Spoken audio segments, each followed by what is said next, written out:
जय हिंद दोस्तों, एक महत्वपूर्ण वीडियो। हाँ जी दोस्तों, जैसा कि हम एक सोल्जर हैं और हम रिटायर्ड होते हैं तो हमें समझना होगा कि केंद्रीय सैनिक बोर्ड, राज्य सैनिक बोर्ड और जिला सैनिक बोर्ड हमें क्या सुविधाएं देता है, यानी हमें किस किस प्रकार की सुविधाएं मिलती हैं। बहुत सारी सुविधाओं के बारे में मैं बात करूंगा। जिस तरह ये एक बुक है 6-7 पेज की, इसमें सारी चीज दिया। आपको आर्थिक सहायता मिलती है, आपके बच्चों को मिलता है, आपको जॉब की अपॉर्चुनिटी मिलती है, तमाम चीजें होती हैं। लेकिन आपने इंडिविजुअली क्या करना है और इसके बारे में अवेयरनेस होना है। सबसे पहले कल हमारे ग्वालियर जिला सैनिक कल्याण बोर्ड में एक मीटिंग हुई और वहां पर जो हमारे अधिकारी हैं, जिला सैनिक बोर्ड के अधिकारी कर्नल नरेंद्र सिंह तोमर कि उन्होंने पूरी चीजों को बड़ा विस्तार में बताया कि फौजी जब रिटायरमेंट के बाद आपकी अवेयरनेस इंडिविजुअल की, ताकि जब जानोगे नहीं तो फायदा कैसे उठा पाओगे। तो उनसे क्या क्या चर्चा हुई ये बताऊंगा। और ये जो सैनिक कल्याण बोर्ड की ये जो बुकलेट है उसमें क्या क्या कंटेंट्स होते हैं, यानी एक इंडिविजुअल्स को क्या करना है और इंडिविजुअल की डेथ हो जाती है उसके बाद क्या चीजें होती हैं, विडोज को क्या करना है, बच्चों के डिपेंडेंट कार्ड्स के लिए क्या करना है, प्रधानमंत्री जी की तरफ से क्या क्या पैसा, तमाम चीजों को मैं बोर्ड के जरिए से आपको समझाने की कोशिश करूंगा। बिल्कुल क्या क्या चीजें हैं, फिर ये बुकलेट आपको दूंगा और फिर अंदर विस्तार से उसका एक डेलिब्रेट में डिस्कशन भी आपके साथ जरूर करूंगा।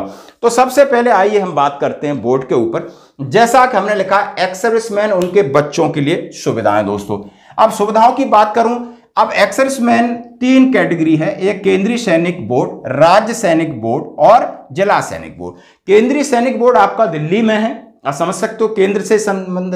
राज्य सैनिक बोर्ड आपके जिस स्टेट में उसकी राजधानी में है और जिला सैनिक बोर्ड जहां आप जिस जिले में रह रहे वहां पर है। तो ये एक स्ट्रक्चर है, एक ऑर्गेनाइजेशन है।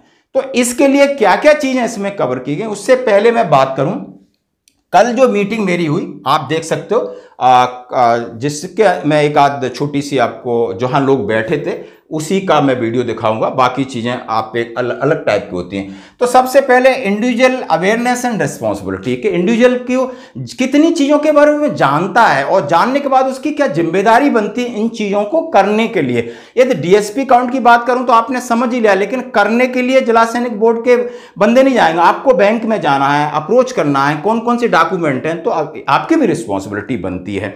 उसके बाद उन्होंने एक कहा, बड़ी अच्छी बात कही कि मैंने एक व्हाट्सएप ग्रुप बनाया है जिसमें सभी सोल्जर्स हैं, मैंने जोड़ने की कोशिश किया है, वीर नारी का अलग बनाया ताकि जो भी इंफॉर्मेशन है आपके आर्थिक लाभ के संबंधी और जो कोई भी समस्या है किसी भी प्रकार की स्पर्श या किसी प्रकार की डीजीआर से, आर्मी वेलफेयर प्लेसमेंट ऑर्गेनाइजेशन से कोई चीज निकलती तो मैं आपको तुरंत इस चीज को पहुंचा सकूं, क्योंकि हर एक आदमी रोज हमारे पास नहीं आता है और ना ही इस तरह की फॉर्मल हम मीटिंग कर पाते हैं।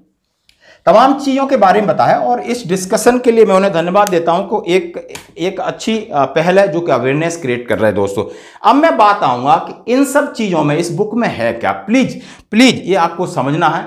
बिल्कुल जो भी कोई सवाल है आप हमसे पूछ सकते हो, किसी भी प्रकार का स्पर्श के, डीएसपी के रिगार्डिंग कोई भी हो, मैं उन अधिकारियों का नंबर आपको दूंगा, आपकी बात कराऊंगा जहां के आपको सारे समाधान मिल सकें। दोस्तों अब एक्स सर्विसमैन के लिए 16 हिदायतें। सबसे पहले यदि आप एक्स सर्विसमैन हैं तो आपके लिए इंस्ट्रक्शंस हैं 16, उनके बारे में बात करूंगा मैं।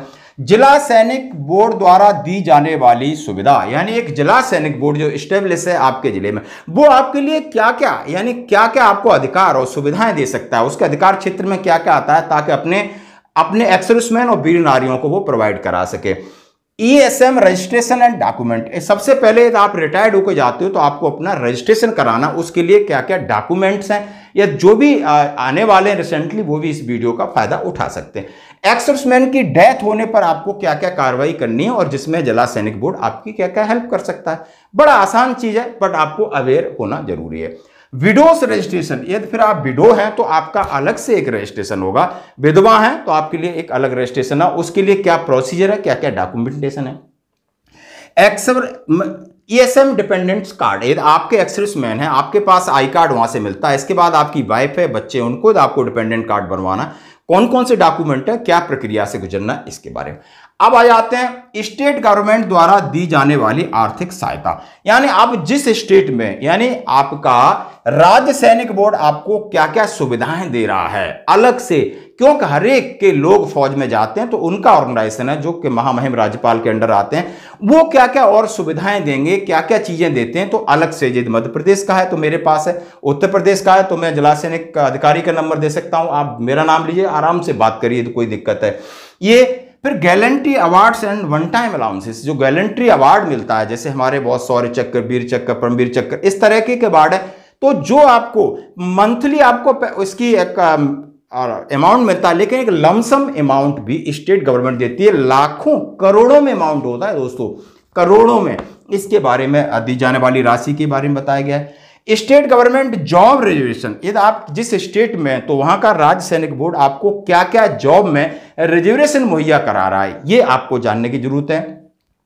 अब केंद्रीय सैनिक बोर्ड द्वारा प्रदान की जाने वाली आर्थिक सहायता, अब मैं सीधा बात कहां गई, केंद्रीय सैनिक बोर्ड आपको किस तरीके की सुविधाएं देगा, यानी आपको चिल्ड्रन एजुकेशन अलाउंस देगा, मैरिज डॉटर देगा, और तमाम तरीके की आर्थिक सहायता हैं, कम से कम 2 पेज की, उसके बारे में बात करूंगा। ये सारी चीजें प्रधानमंत्री छात्रवृत्ति योजना और आर्थिक लाभ, यानी माननीय प्रधानमंत्री, जैसे समय समय पर चिट्ठी निकलती रहती, माननीय प्रधानमंत्री छात्रवृत्ति योजना के तहत क्या क्या कवर किया गया है, उसका क्या क्या तरीका है, कौन कौन सी डॉक्यूमेंट हैं और किस किस लिए एप्लीकेबल है, उसके बारे में, और अन्य आर्थिक सहायता, और क्या क्या और आपको आर्थिक सहायता मिलेंगी।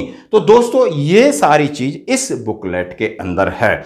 अब मैं बारी बारी से आपको बताएंगे। सबसे पहले अगला आपका नेक्स्ट वीडियो, यहां आपकी हिदायतें जिला सैनिक बोर्ड के लेवल पर क्या चीजें हैं, फिर राज्य सैनिक बोर्ड और केंद्रीय सैनिक बोर्ड को अलग अलग, क्योंकि वीडियो बहुत बड़ा हो जाएगा, ये चीज आपने समझनी, लेकिन हर एक वीडियो को, इसका वीडियो भाग 1, 2, 3 आपके सामने आता है, देख लेना। यदि आपको ये बुक चाहिए तो आप मैसेज कर देना, क्योंकि ये सारी चीजें हमारे हक के लिए दोस्तों।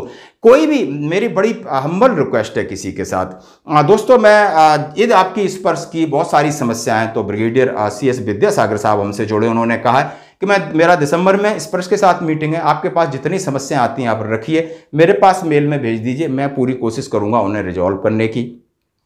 किसी प्रकार का, जैसे हम एक दूसरे से जानकारी को शेयर करते हैं और हम कोशिश करते हैं एक दूसरे का शेयर करें और किसी न किसी तरीके से उनको रास्ता बताएं, ताकि उनकी जो समस्या है वो खत्म हो जाए। क्योंकि यहाँ पर हमारे पास और कोई मैकेनिज्म नहीं है, ना यूनिट है, ना हमारी बैटरी ऑफिस है, ना हमारी हेडक्वार्टर ऑफिस है, ना कोई चैनल है, ना एप्लीकेशन लिखोगे, ये सारी चीज़ें आप ऐसे भटकते रहोगे। कोशिश है, एक छोटी सी कोशिश है, हम एक दूसरे के साथ मिलकर अपनी समस्याओं का समाधान किसी न किसी स्तर पर निकालेंगे। और मैं जिला सैनिक बोर्ड ग्वालियर का आभार व्यक्त करता हूं कि उन्होंने हमें इस बात को तवज्जो दिया, और ये वीडियो उन्हीं के लिए डेडिकेटेड है। धन्यवाद।